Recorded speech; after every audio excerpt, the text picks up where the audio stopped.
இப்போ நீங்கள் வீடியோவில் பார்க்குற சன்னா டிசீஸ்க்கு முன்னாடி எப்படி இருக்குதுன்றத பாருங்கள். ஸோ இது வந்து பார்த்தீங்கன்னா டிசீஸ்க்கு அப்புறம் எப்படி ஆயிடுச்சு பாருங்கள். ஸோ இதை க்யூர் பண்ணக்கப்புறம் இது எப்படி இருக்குதுன்றது தான் இப்போ நீங்கள் பார்க்குறீங்க.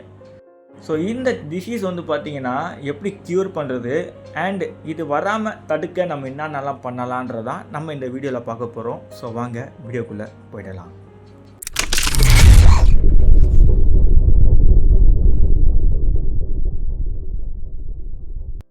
ஃபர்ஸ்ட் வந்து பார்த்தீங்கன்னா, என் சன்னா வந்து நல்லா தான் இருந்துச்சு. ஸோ வந்து டிசீஸ் வரதுக்கு முன்னாடி வந்து பார்த்தீங்கன்னா, எதுவுமே இல்ல. நல்லா சூப்பரா தான் இருந்துச்சு. டிசீஸ் வரதுக்கான ரீசன் மெயினாக பார்த்தீங்கன்னா, என் டேங்க்கில் வந்து நான் வந்து அக்யூரியம் சாயிலை யூஸ் பண்ணியிருக்கேன். அதில் வந்து பார்த்தீங்கன்னா, அடியில் ஏகப்பட்ட ஃபிஷ்ஷோட வேஸ்ட் இருக்குது. அது என்னால் எடுக்க முடியல. ஸோ இது வந்து அடிக்கடிக்கு டிக் பண்ணுறதுனால அமோனியா ஸ்பைக் ஆகிடுது. தண்ணி டக்குன்னு வந்து பார்த்தீங்கன்னா, கண்டாமினேட் ஆகிடுது. ஸோ அப்போ என்ன ஆயிடுதுன்னா, இந்த மீனுக்கு வந்து ஈஸியாக டிசீஸ் வந்துடுது. ஸோ எனக்கு இந்த டிசீஸோட பேர் என்னன்னு தெரியல. அதை நான் இங்கே மென்ஷன் பண்ணிக்கிறேன். ஸோ இந்த டிசீஸை நான் வந்து ஃபர்ஸ்ட் டைம் ஃபேஸ் பண்ணுறேன். ஸோ இது வந்து பார்த்திங்கன்னா எனக்கு ஃபின்னில் மட்டும் வரல, இது வந்து எனக்கு பாடியிலையும் வந்துருச்சு. ஸோ இப்போ நீங்கள் வந்து பார்க்குற சன்னா வந்து பார்த்திங்கன்னா நான் 1 வீக் க்யூர் பண்ணி எடுத்து வந்த மீன். ஸோ வந்து க்யூர் பண்ணியே அது வந்து இப்படி தான் இருக்குது. ஓகேங்களா? ஸோ க்யூர் பண்ணதுக்கு முன்னாடி என்கிட்ட இருந்த ஃபுட்டேஜ் வந்து என்கிட்ட இல்லை. அது பார்த்துருந்திங்கன்னா இன்னும் மோசமாக இருந்திருக்கும். ஸோ ரொம்ப அப்படியே பிளாக் கலரில் பாடியில் வந்து பார்த்திங்கன்னா அந்த வெல்வெட் கலரில் வந்து வெல்வெட் டிசீஸ் மாதிரி வர ஆரம்பிச்சிச்சு.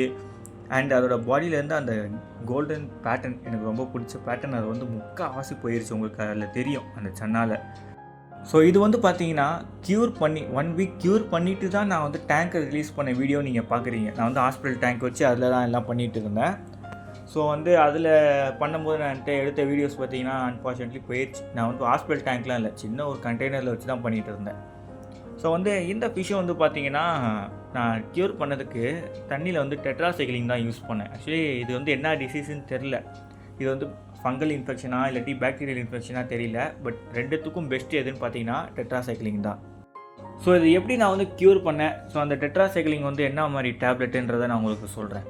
ஸோ இது வந்து பார்த்தீங்கன்னா 500 mg டெட்ராசைக்ளின், ஓகேங்களா? அந்த டேப்லெட் தான். அது வந்து நம்மளுக்கு நார்மலாக இந்த மெடிக்கல் ஷாப்லேயே வந்து கிடைக்கும். ஸோ நீங்கள் அங்கேருந்து வாங்கிக்கலாம். ஸோ இந்த டேப்லெட் வந்து பார்த்தீங்கன்னா ப்ரைஸ் ரேஞ்ச் வந்து 15 ருபீஸ் தான் இருக்கும். ஸோ உங்களுக்கு வந்து 15 ருபீஸ் ஈஸியாகவே முடிஞ்சிடும், ஓகேங்களா? ஸோ ஒரு பெரிய ஒரு ஸ்டிப்பாக வாங்கிக்கோங்க. ஏன்னா அந்த டேப்லெட் நீங்கள் வந்து டெய்லி யூஸ் பண்ணுவீங்க, அதுக்கு தான். ஸோ ஒரு 7 டேஸ் நான் வந்து கண்டினியூ பண்ணேன். நீங்களும் அதே மாதிரி பண்ணிக்கோங்க. 7 டேஸ் வந்து பார்த்தீங்கன்னா நான் வந்து டெய்லி வாட்டர் சேஞ்ச் பண்ணிகிட்டு இருந்தேன். ஸோ வந்து எவ்வளோ வாட்டருக்கு நான் எவ்வளோ டேப்லெட் கவுண்ட்டு ஆட் பண்ணேன்றத சொல்கிறேன்.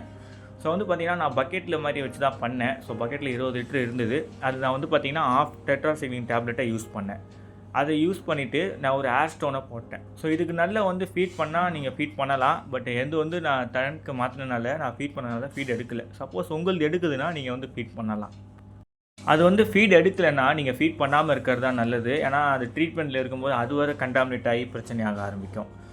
ஸோ அந்த ட்ரீட்மெண்ட்டோட ப்ராசஸை நான் உங்களுக்கு சொல்கிறேன். ஸோ டே 1ல் ஃபிஷ் இன்ஃபெக்ட் ஆகிருக்கும். ஸோ அப்போ வந்து பார்த்தீங்கன்னா இங்கே பாருங்கள் ஷோல், முக்கியமாக ஃபிஷ் இன்ஃபெக்ஷனோட ஸ்டார்டிங்லேயே நீங்கள் கண்டுபிடிக்கிறது ரொம்ப நல்லது, ஓகேங்களா? ஸோ அந்த ஃபிஷ்ஷோட ஃபின்ஸில் ஸ்டார்டிங்லேயே சின்னதாக பிளாக்காக வர ஆரம்பிச்சிருச்சு. ஸோ நீங்கள் அப்போயே எடுத்து ட்ரீட் பண்ணுறீங்க, ஈஸியாக முடிஞ்சிடும். நான் வந்து பார்த்தீங்கன்னா அதுவே ஆட்டோமேட்டிக்காக க்யூர் ஆகிடும்னு விட்டேன். பட் அப்படி ஆகலை. ஸோ நீங்கள் முன்னாடியே அப்படி மாதிரி எடுத்து கியூர் பண்ணுங்கள், ஓகேங்களா? ஸோ வந்து நீங்கள் டே 1 ஃபிஷ்ஷை வந்து டிசீஸ் கண்டுபிடிச்சிட்டிங்கன்னா ஒரு 20 லிட்டர் தண்ணியிலையும் உங்கள் சன்னாக்கு ஏற்ற மாதிரி, உங்கள் லிட்டருக்கு ஏற்ற மாதிரி, ஓகேங்களா? ஹாஃப் டேப்லெட் போதும். ஸோ வந்து ஒரு 50 லிட்டர்னால் நீங்கள் வந்து ஒரு ஃபுல் டேப்லெட்டே யூஸ் பண்ணிக்கோங்க. ஸோ வந்து பார்த்தீங்கன்னா 20 லிட்டர் தண்ணிக்கு வந்து ஹாஃப் டேப்லெட் போட்டு நீங்கள் வந்து தனியாக ஏர் ஸ்டோன்லாம் போட்டு அப்படியே ஓட விட்டு டாப்பை நல்லா கவர் பண்ணிக்கோங்க. டாப்பை ஓப்பன் பண்ணி விட்டு போயிடாதீங்க. டாப்பை கவர் பண்ணிவிட்டு அந்த சன்னா வந்து அப்படியே ட்ரீட்மெண்ட்டில் விட்டுருங்க. ஸோ நெக்ஸ்ட் டே வந்து பார்த்தீங்கன்னா நீங்கள் வந்து 50% தண்ணி இறக்கிட்டு திருப்பி ஒரு நல்லா ஃப்ரெஷ் வாட்டரை ஊற்றிட்டு அதே டேப்லெட் டோசேஜ் ஆஃப் டேப்லெட் டோசேஜை போட்டுட்டு நீங்கள் வந்து திருப்பி டாப்பை கவர் பண்ணிட்டு அப்படியே ரன் பண்ண விட்ருங்க. ஸோ இதுவே வந்து பார்த்தீங்கன்னா தொடர்ந்து 1 வீக் வரைக்கும் பண்ணுங்கள்.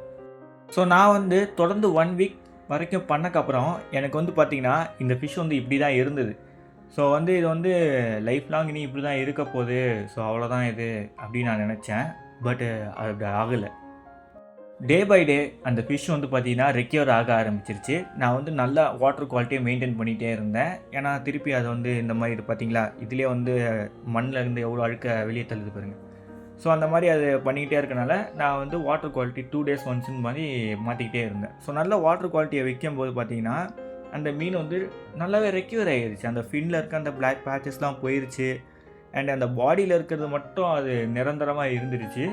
பட் அந்த ஃபின்னில் இருக்கிறது மட்டும் போயிருச்சு. பட் பாடியில் இருக்கிறது இப்போதைக்கு பார்க்க நிரந்தரமாக இருக்கலாம். ஆனால் ஃப்யூச்சரில் அதுக்கு திருப்பி வந்து வரதுக்கான வாய்ப்பு இருக்குது. ஓகேங்களா?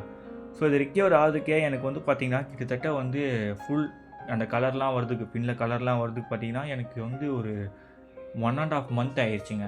ஸோ ரொம்ப நாள் ஆயிடுச்சு. பட் இப்போ ரொம்ப சூப்பராக ஆகிட்டான். ஸோ வந்து உங்களுக்கு நீங்கள் கண்ணால் பார்ப்பீங்க எப்படி இருக்குன்றத. பட் அந்த ஃபின்னில் அந்த டிசீஸ் வந்த இடத்துலலாம் தழும்பு மாதிரி இருக்கும். பட் அது வந்து ரொம்ப தெரியாது. உங்களுக்கு வந்து அது தழும்பு இருக்கிறது தெரியும். அதனால் அதில் வந்து கலர் அப்படியே மறைச்சிருக்கும். ஃபின்ஸ் கலர் வந்து அந்த ப்ளூ கலர் வந்து மறைச்சிருக்கும். ஸோ இங்கே அந்த சன்னா வரும்போது பார்த்தீங்கன்னா உங்களால் அந்த டிசீஸ் இருந்த இடம் மட்டும் கொஞ்சம் உங்களால் நல்லா நோட்டீஸ் பண்ண முடியும். லைட்டாக அங்கே மட்டும் கலரு லைட்டாக மங்கலாக இருக்கும். அவ்வளோதான். மற்றபடி எந்த பிரச்சனையும் இல்லை. இந்த டிசீஸ் உங்கள் சன்னாக்கு வராமல் இருக்கிறதுக்கு நீங்கள் வந்து அதை வந்து தடுக்கலாம். ஸோ வந்து எப்படி தடுக்கிறதுனா நல்ல வாட்டர் குவாலிட்டியை மெயின்டைன் பண்ணுறது தான் ஒரே வழி. ஸோ வந்து பார்த்தீங்கன்னா வீக்லி ஒன்ஸ் ஒரு 25% வாட்டர் சேஞ்ச் பண்ணுங்கள். அண்ட் வந்து பார்த்தீங்கன்னா சப்ஸ்ட்ரேட் வந்து சாண்ட் யூஸ் பண்ணுங்கள். ஸோ வந்து அக்வேரியம் சாயிலை யூஸ் பண்ணாதீங்க. அது வந்து டக்குன்னு அமோனியா ஸ்பைக் ஆகிடுது. அதுக்குள்ளே ஏதாவது அழுக்கு போனால் அதை க்ளீன் பண்ண ரொம்ப கஷ்டமாக இருக்குது. ஸோ நீங்கள் கிரேவல் யூஸ் பண்ணுறீங்கனாலுமே கிரேவல்குள்ளே இருக்க அழுக்கையும் சக் பண்ணி எடுங்க. ஓகேங்களா? உங்களால் முடிஞ்ச அளவுக்கு சக் பண்ணி எடுங்க. அண்ட் நல்ல ஒரு ஃபில்ட்ரேஷனை மாட்டுங்க. ஸோ அதுக்கு வந்து ஒரு மிகப்பெரிய ஹெல்ப்ஃபுல்லாக இருக்கும். நான் வந்து பார்த்தீங்கன்னா உள்ளே ஸ்பாஞ்சும் வச்சுருக்கேன், பவர் ஹெட்டும் வச்சுருக்கேன். ரெண்டுத்தையும் வச்சு தான் ஓடிக்கிட்டு இருக்கேன் நான். ஸோ நீங்களும் வந்து ஒரு நல்ல ஃபில்ட்ரேஷனை யூஸ் பண்ணுங்கள். அண்ட் அதுக்கப்புறம் வந்து பார்த்தீங்கன்னா நல்ல வாட்டர் குவாலிட்டியை மெயின்டைன் பண்ணுங்கள். ஸோ வீக்லி வாட்டர் சேஞ்ச் 25% பண்ணாலே ஓகே தான். பட் நீங்கள் வந்து இந்த சிக்கன் ஆட்டு இந்த மாதிரி கொஞ்சம் ஃபீட் பண்ணுறீங்கன்னா 2 days ஒன்ஸுன்ற மாதிரி வாட்டர் சேஞ்ச் பண்ணுங்கள். ஸோ வந்து சிக்கன் ஆடு வந்து ஃபீட் பண்ணுறதுல டிஸ்அட்வான்டேஜே இது தான். அது வந்து ஒரு நல்ல ஃபீடு தான். பட் தண்ணி டக்குன்னு கண்டாமினேட் ஆகிடும். ஸோ அதனால் வந்து சிக்கன் ஆட்டை ஃபீட் பண்ணுறது வந்து கொஞ்சம் 2 days ஒன்ஸ் இந்த மாதிரி ஃபீட் பண்ணுங்கள். அண்ட் ஓவர் ஃபீட் பண்ணிடாதீங்க. டேங்க்கில் எங்கேயா சிக்கன் ஆட்டு இருக்குன்னா அது ரொம்ப நேரம் டேங்க்லேயே அதையே மிதக்க விட்றாதீங்க. ஓகேங்களா? அண்டு ஃபிஷ்ஷை வந்து ரொம்ப ஸ்ட்ரெஸ் ஆகாதீங்க. ஸோ வந்து பார்த்திங்கன்னா அதிகமான லைட்டு கொடுக்குறது. ஸோ நான் வந்து இவனை பார்த்திங்கன்னா அதிகமான லைட்டுக்கு பழக்கிட்டேன். அதனால இவன் பிரச்சனை இல்லை. நீங்கள் வந்து பழக்கிட்டிங்கன்னா ஓகே தான். பட் உங்களால் வந்து அதிகமான லைட்டுக்கு பழக்க முடியலன்னா அதை வந்து ஒரு லோ லைட்லேயே வைங்க. ஓகேங்களா? ஸோ ஆக்சுவலி இதே ஒரு லோ லைட் தான். பட் இதுக்கு இது வந்து அதிகம் தான். நம்ம வந்து ஒரு டார்க்காக அந்த மாதிரி ஒரு என்விரான்மெண்ட்டை இந்த மீனுக்கு கொடுக்கணும்.